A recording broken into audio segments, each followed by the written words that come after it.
दोस्तों, मैं मोहम्मद अकरम एडवोकेट, मेरे लीगल अवेयरनेस चैनल पर आपका स्वागत है। साथियों, मेरा चैनल बनाने का मकसद केवल यही है कि आप लोगों को बेसिक लीगल जानकारी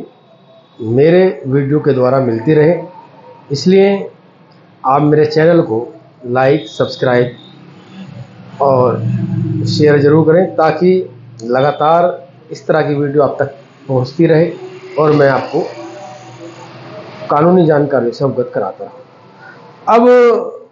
जो आज हमारा सबसे पहला टॉपिक है साथियों, वो ये है कि कोई भी संपत्ति जैसे मकान, दुकान, प्लॉट खरीदने से पहले आपको किन किन बातों का ध्यान रखना चाहिए ताकि आपको कोई परेशानी ना हो। साथियों, कोई भी प्रॉपर्टी किन किन अधिकारों से ट्रांसफ़र होती है, तो उसमें जो राइट है, क्योंकि कोई भी व्यक्ति अगर आपको बैनामा करता है या कोई भी प्रॉपर्टी बेचता है तो उसके पास कोई भी एक ऐसा अधिकार होता है जो कानून ने उसे दिया है, जिसके द्वारा उस प्रॉपर्टी को वो ट्रांसफ़र कर सकता है। तो जैसे कि बैनामे द्वारा कोई व्यक्ति बैनामे द्वारा मालिक हो सकता है, या दूसरा है प्रॉपर्टी पावर अटॉर्नी के द्वारा भी उसको राइट हो सकता है प्रॉपर्टी को ट्रांसफ़र करने का। तीसरा है सर वसीयत द्वारा, यानी कि विल द्वारा।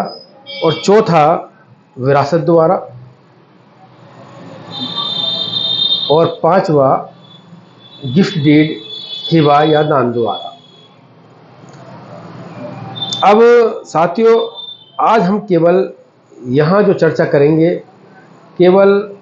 उस केस में करेंगे कि कोई भी व्यक्ति अगर बैनामे द्वारा आपको कोई प्रॉपर्टी ट्रांसफ़र करता है, यानी कि अगर आप उस व्यक्ति से प्रॉपर्टी खरीद रहे हैं जिसके पास बैनामा है, वो उस प्रॉपर्टी का बैनामे से मालिक है, तो आपको सबसे पहले उस व्यक्ति से जिससे आप प्रॉपर्टी खरीद रहे हैं उससे उस प्रॉपर्टी का असल बैनामा मांगना चाहिए। क्योंकि असल बैनामा अगर उसके पास होगा तो सबसे पहली बात तो उसमें ये होगी कि वो वाकई प्रॉपर्टी का ओनर है। अब आपको जो सबसे नंबर 2 पर जो आपको बात देखनी है, जब वो आपको असल बैनामा दिखा दे, तो उस असल बैनामे को देखने के बाद जो ओरिजिनल बैनामा होता है,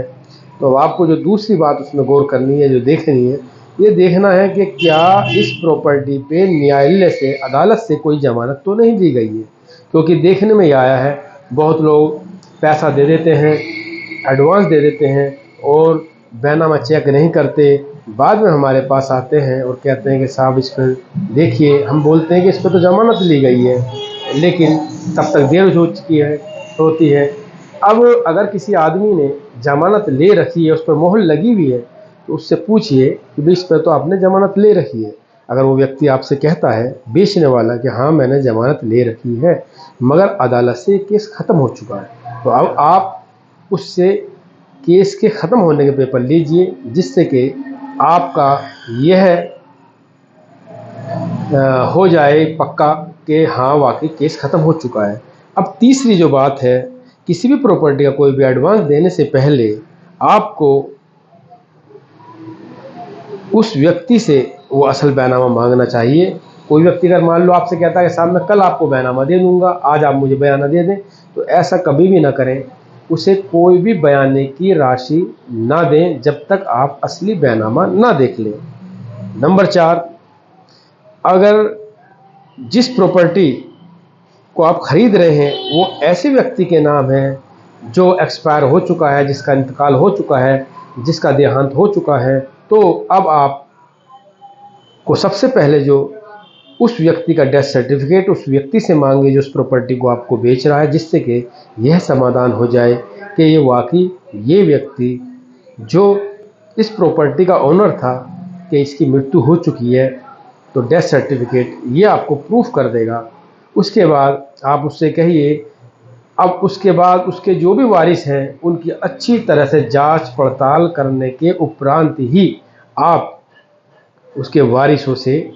सभी वारिसों से उस बैनामे को अपने हक में लिखवाइए, या सबसे बेहतर हो अगर उनका वारिसान बना हुआ हो, उस वारिसान के ज़रिए उस प्रॉपर्टी को अपने हक में लिखवाइए, उससे बैनामा कराइए, ताकि अगर एक भी वारिस छूट जाता है तो कल को वो आप पर केस कर सकता है कि मैं भी इस प्रॉपर्टी का ओनर था, मुझे भी विरासत में मिली थी, तो आपको परेशानी हो सकती है। तो अगर आप इन सब बातों का ध्यान रखेंगे, सावधानी रखेंगे, तो भविष्य में आपको कोई परेशानी नहीं आएगी। मेरी बातें सुनने के लिए आप सबका बहुत बहुत शुक्रिया।